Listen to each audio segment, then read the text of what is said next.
यूक्रेनी नेवी को बड़ी सफलता मिली है और रूसी जहाज को कैसे तबाह किया। यूक्रेन की 40वीं तटीय रक्षा ब्रिगेड को मिली सफलता।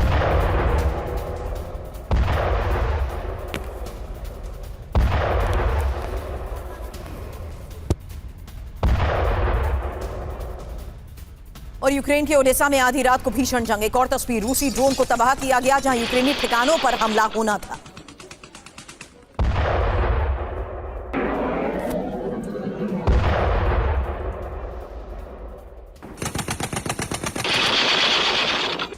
अब रूसी सैन्य टुकड़ी पर यूक्रेनी हमले की तस्वीर, जहां यूक्रेनी सेना ने ताबड़तोड़ गोलीबारी की और रूसी जवानों को मौके से कैसे भागना पड़ा, यह देखिए एक और तस्वीर।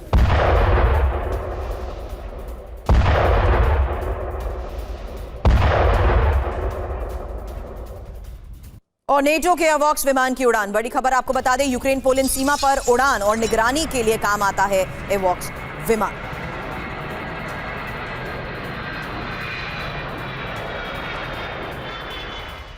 और आज की सबसे बड़ी खबर है रूसी पनडुब्बी से जुड़ी, और रूस की पनडुब्बी नेटो के समुद्री क्षेत्र में भटक रही है। दरअसल नोवरोसिस्क नाम की पनडुब्बी में तकनीकी दिक्कत आ गई, जिसके बाद ये नेटो देशों की सीमा में आ गई और इस वक्त ये पनडुब्बी इंग्लिश चैनल में मौजूद है। बेहद धीमी रफ्तार से आगे बढ़ रही है। ब्रिटिश टैबलॉइड द सन के हवाले से फिलहाल कहा गया है कि भूमध्य सागर में इस पनडुब्बी में विस्फोट हो सकता है और यही एक सबसे बड़ी खबर है। बड़ी तबाही इससे हो सकती है। नेटो देश इसे तैरता हुआ बॉम्ब कह रहे हैं। तो आखिर क्या है रूस का ये तैरता हुआ बॉम्ब और इसमें आई तकनीकी खराबी और इसकी लोकेशन को लेकर ही सबसे बड़ी खबर।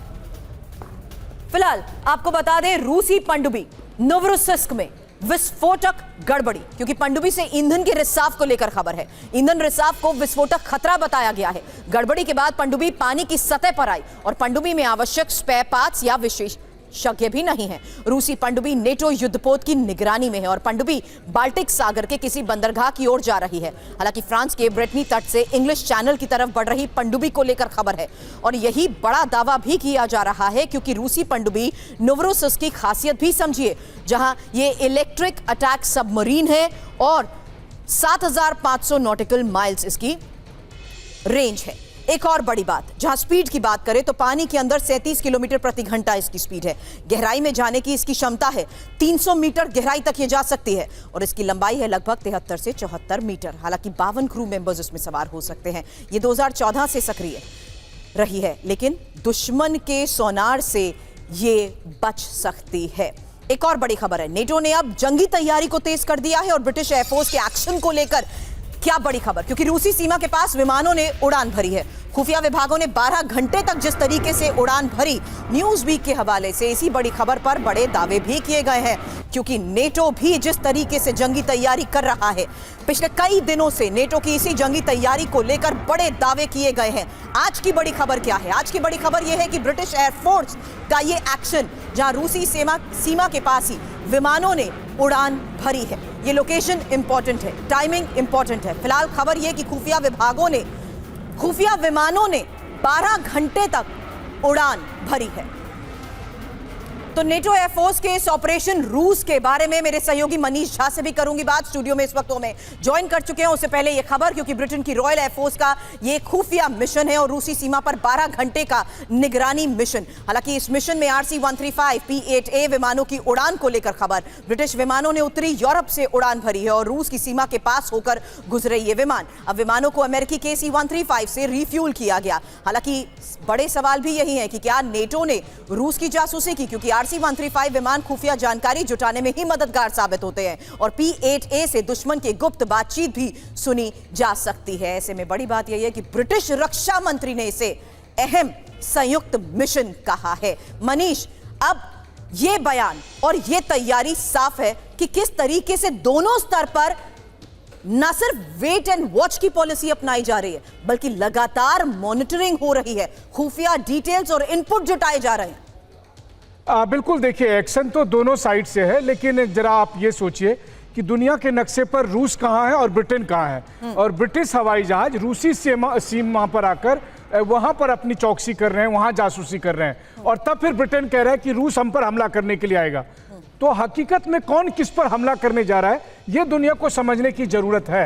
अब दूसरी बात है कि कोई मेरे घर पर आकर मेरे ऊपर अटैक करेगा तो वैसी स्थिति में मैं अपनी तैयारी करूंगा ना। तो यही बात प्रेसिडेंट पुतिन कह रहे हैं। आज ये तैयारी पिछले कई हफ्तों से मनीष हो रही है, क्या अब ये हमला करने की फिराक में है? क्या एक मौका चाहते हैं? देखिए, मुझे ऐसा लगता है कि कम से कम ये केवल संदेश भर नहीं है, मामला इससे बहुत आगे जा चुका है। बस केवल ये है कि बिल्ली के गले में घंटी कौन बांधे, शुरुआत कौन करेगा ये कहना मुश्किल है। लेकिन ये बात तो जरूर है कि दोनों पक्ष जिस लेवल की ड्रिल कर रहे हैं या एक्शन ले रहे हैं, उसके बाद तो ये लग रहा है कि ये केवल दिखावटी कार्रवाई नहीं है, कुछ मामला गंभीर होता जा रहा है। मूवमेंट्स और ड्रिल, और जहां तक ड्रिल की आपने बात करी मनीष, एक और बड़ी खबर बता दूं, क्योंकि नेटो की ही रूस के खिलाफ जंगी तैयारी को लेकर एक और खबर ये कि अब नेटो का परमाणु युद्धाभ्यास भी शुरू हो चुका है और युद्धाभ्यास का नाम है स्टेडफास्ट। आपको बता दें, नीदरलैंड के साथ 4 देशों में ड्रिल को लेकर ही एक और बड़ी खबर, जहां परमाणु युद्धाभ्यास नेटो शुरू कर चुका है। युद्धाभ्यास के मायने, मकसद, संदेश भी साफ है। रूस को ध्यान में रखकर हो रहा है युद्धाभ्यास, और युद्धाभ्यास में नेटो के 14 देश शामिल हैं। करीब 2 हफ्तों तक यह युद्धाभ्यास चलने वाला है। तो लगातार नेटो की ये बड़ी तैयारी और युद्धाभ्यास। आज की बड़ी खबर उस युद्धाभ्यास की तस्वीरों के साथ है, जहां साफ है कि किस तरीके से अब परमाणु युद्धाभ्यास की शुरुआत हो चुकी है।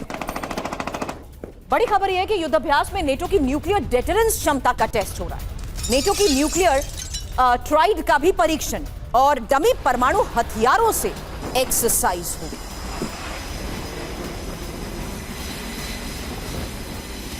परमाणु युद्धाभ्यास खबर आपने जानी, लेकिन कहां कहां पर युद्धाभ्यास, अब ये इंफॉर्मेशन, जिसमें वोल्कल नीदरलैंड और साथ ही बेल्जियम के क्लेनब्रोगेल में, इसके साथ ही ब्रिटेन के लैकेनहीथ और साथ ही डेनमार्क के स्क्रिप।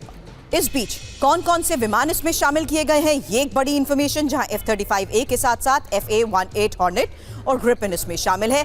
ड्रिल में एयर कॉम्बैट मिशन किया जा रहा है, एंटी मिसाइल ऑपरेशंस और काउंटर टेररिज्म मिशन पर फोकस किया जा रहा है। कमांड एंड कंट्रोल सिस्टम के टेस्ट को लेकर भी खबर है। एयर रिफ्यूलिंग, इसमें अमेरिकी भागीदारी भी समझिए, क्योंकि 4 F-35 जेट्स भी इसमें शामिल बताए जा रहे हैं और इलेक्ट्रॉनिक वॉरफेयर की बाकायदा ट्रेनिंग्स भी दी जाएंगी। ऐसे में बड़ी बात यही है कि रूसी सीमा पर नेटो फाइटर जेट्स की उड़ान को लेकर युद्धाभ्यास, परमाणु युद्धाभ्यास को लेकर ही ये बड़ी खबर है। अब नेटो देशों के युद्धाभ्यास तो जारी है, वहीं रूस भी ड्रिल कर रहा है और नेटो देशों के पास रूस की जंगी तैयारी को लेकर बड़ी खबर ये कि कैलिनिंग्राड में रूसी जेट से युद्धाभ्यास हो रहा है। पोलैंड, लिथुआनिया के पास युद्धाभ्यास। ड्रिल में Su-30S, Su-24M शामिल हैं और रूस की ड्रिल से बाल्टिक देशों में भी खौफ है।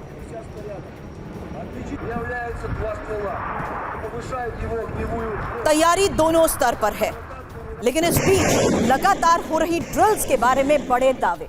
एक और इंपॉर्टेंट लोकेशन, जहां बाल्टिक देशों को देखते हुए जिस तरीके से रूस ये बड़ी तैयारी कर रहा है, इस युद्धाभ्यास के बारे में एक एक इंफॉर्मेशन अब आपके सामने, जहां जानिए किस तरीके से अब इस ड्रिल को लेकर बड़े दावे किए गए हैं। ड्रिल में परमाणु फाइटर जेट्स शामिल बताए जा रहे हैं।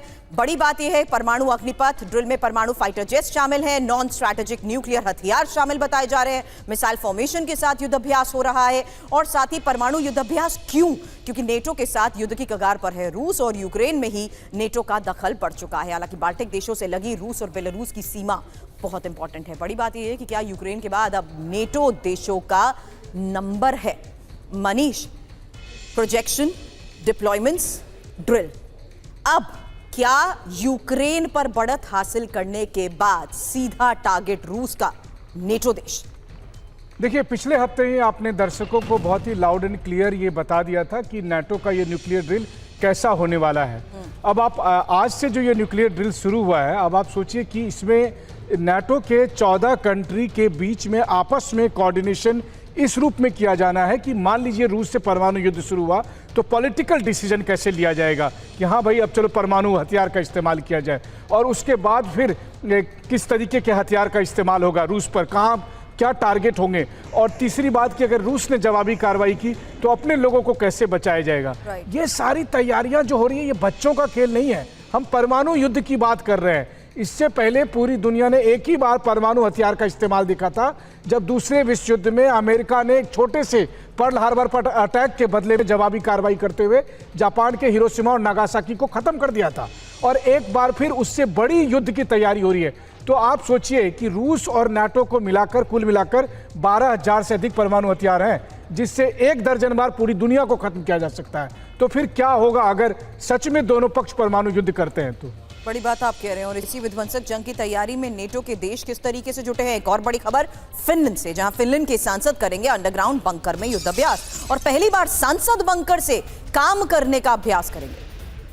फिनिश संसद की बेसमेंट में जंग के दौरान काम का अभ्यास। रूसी हमलों की आशंका के बीच फिनलैंड की तैयारी को लेकर ही एक और बड़ी खबर है, क्योंकि क्या फिनलैंड को महायुद्ध का आभास है? फिनलैंड के सांसद अंडरग्राउंड बंकर में युद्धाभ्यास करेंगे। पहली बार सांसद बंकर से काम करने का अभ्यास करेंगे। युद्ध या आपातकाल परिस्थितियों में ही कार्य करना लक्ष्य है। हालांकि बंकर में इमरजेंसी सेशन हॉल सहित सभी सुविधाएं भी मौजूद होंगी और नवंबर में हेल्सिंकी में संसद भवन की बेसमेंट में ड्रिल भी होगी। हालांकि यूक्रेन रूस जंग का दायरा बढ़ने की आशंका के बीच हो रहा युद्धाभ्यास ही बड़ी खबर।